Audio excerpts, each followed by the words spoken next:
Watch this video to learn from me. I just broken a crankshaft bolt. How? I don't know that the thread of this crankshaft bolt is counterclockwise. I was thinking it's just a normal thread. So while trying to lose it, I lose it the wrong way. And before you know it, yes, it got broken.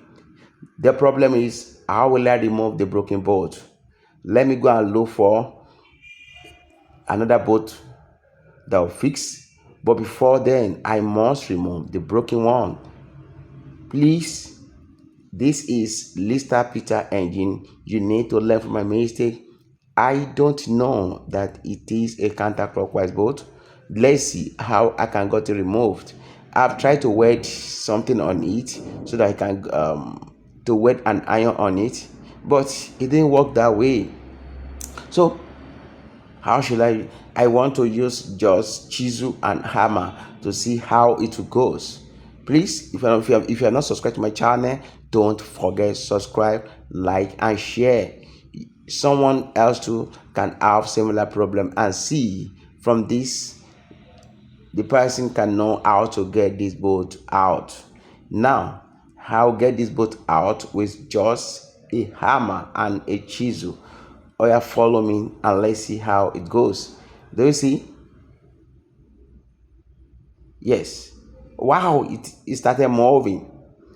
It is moving, as you can see. But if you notice the way it's going, do you see? The losing is as if you are tightening because the thread is different. It is a counterclockwise thread. Wow, it is out. I have to remove it.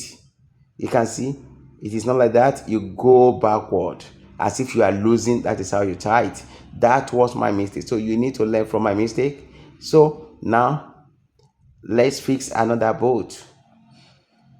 This is another bolt, another crankshaft bolt. You can see it's still counterclockwise. Let's get it fixed.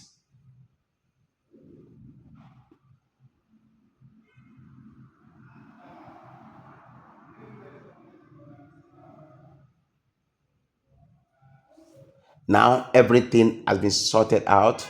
The bolt and the pulley has been fixed, and the engine now is ready. You can now view the whole engine. This is everything about this. Is the radiator. I'll fix the radiator now. This is everything. This is the fan, and this is the engine cover and everything about the engine. Don't forget to like, share this video. See you in my next video. Thank you.